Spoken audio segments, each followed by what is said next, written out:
Oi, boa tarde, crianças, tudo bem? Hoje mais uma tarde de estudo, a gente inicia, né? E eu quero dar meu boa tarde para a família, para vocês, crianças, e para todos aí de casa. A tia está bem e espera que todos estejam bem na paz de Deus. E a gente agradece todo esse amor que Deus tem por nós, todo esse cuidado. E a gente agradece em quem?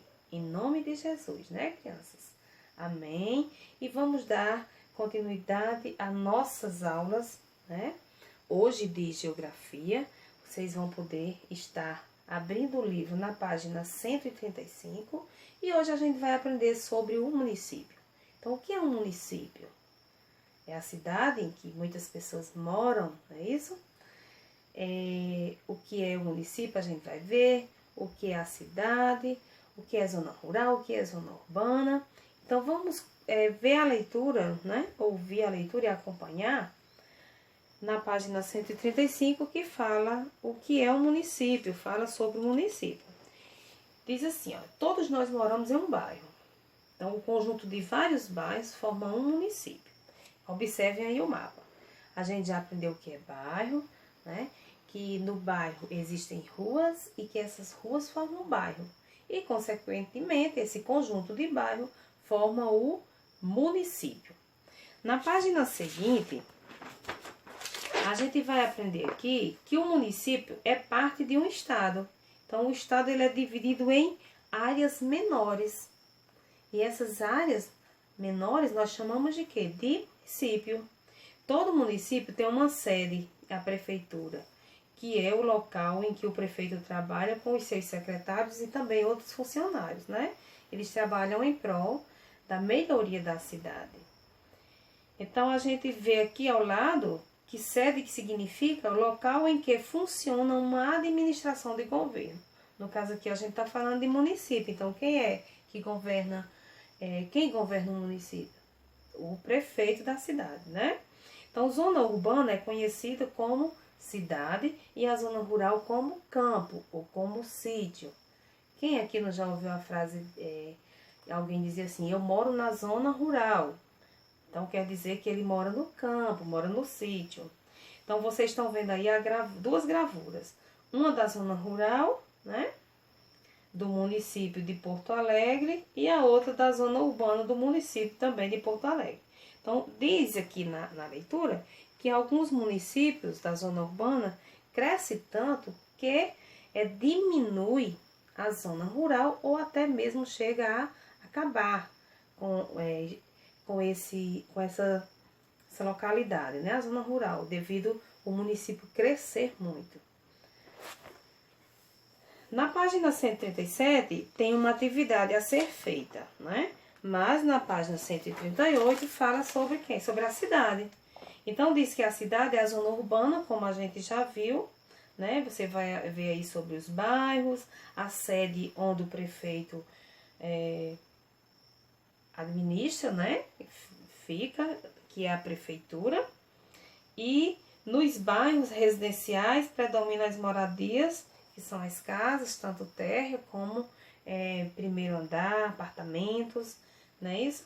E nos bairros comerciais é onde fica o comércio. A gente também já aprendeu em aulas anteriores. Na página 139 é a continuidade da leitura, falando também de bairros industriais, né? Aí aqui abaixo fala sobre as pessoas que moram nas cidades e que trabalham, principalmente nas indústrias, né? No comércio ou em serviços, que são os profissionais aí. A gente vê na área da saúde, né? Operário, vendedores ambulantes, que tem muito em nossa cidade, né? A gente não tá vendo tanto agora, por causa dessa pandemia. As pessoas estão mais restritas, estão mais em casa, não estão podendo alguns trabalhos a serem feitos, né? Mas a gente sabe que existe. E aqui na página 140 fala sobre o campo. Então, o campo é a zona rural do município. Geralmente, tudo o que comemos é produzido nela. Então, isso significa que a zona rural é muito importante para a zona urbana, que existe nele o trabalho, né, onde se plantam, onde há colheitas e que alguns alimentos são trazidos para o município, onde as pessoas possam vir consumir. Então vocês estão vendo gravuras aí de alguns trabalhadores, né? Plantando, colhendo, cuidando de alguns animais, né? A criação de gado, que é chamado de bovino, a agricultura, no caso o homem aí está fazendo a limpeza, e o trabalhador fazendo colheita, como a tia falou. Na página 141, né, diz que as pessoas que se dedicam à agricultura são chamadas de lavradores ou de agricultores. Isso eles fazem esse trabalho na zona rural. Então, são elas que preparam o solo, que plantam, que colhem, como a gente já estudou. Então, abaixo vocês estão vendo aí uma gravura de pessoas do campo, né? E o cotidiano do trabalho no campo. Existem trabalhadores que são contratados temporariamente para trabalhar, apenas no período de colheita. Então, nem sempre elas moram lá na zona rural. Existem algumas pessoas que são contratadas para que essa colheita seja feita e depois elas retornam às suas localidades de moradias, né? Então, na página 142, também, ainda dando continuidade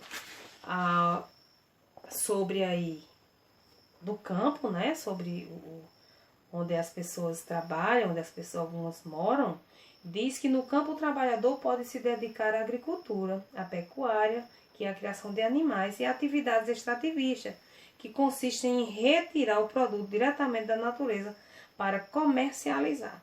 Então, nós vemos duas gravuras aí. Uma, né? A primeira, o trabalhador extraindo látex da seringueira, né? Que é feito que é a borracha.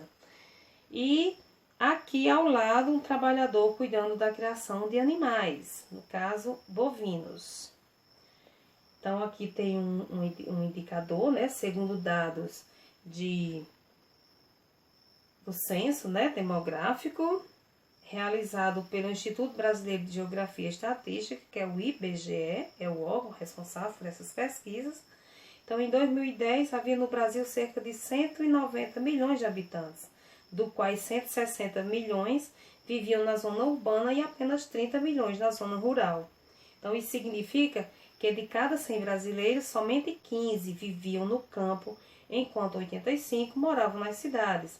Mas essa diferença nem sempre foi tão grande. Até os anos 1960, a maior parte da população brasileira vivia na zona rural.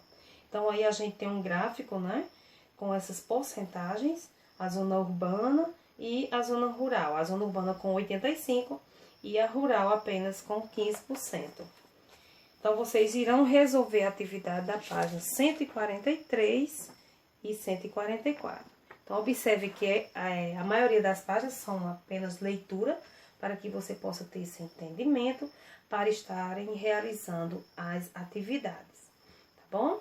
Então, nessa atividade de hoje, você terá que reler, né, o texto todo novamente, e vocês terão um entendimento de todo o conteúdo e a resolução da atividade vocês farão em seguida. E posteriormente a tia estará fazendo as correções. Então, um beijo para vocês, uma boa aula. Fiquem com Deus, tá bom? E até amanhã.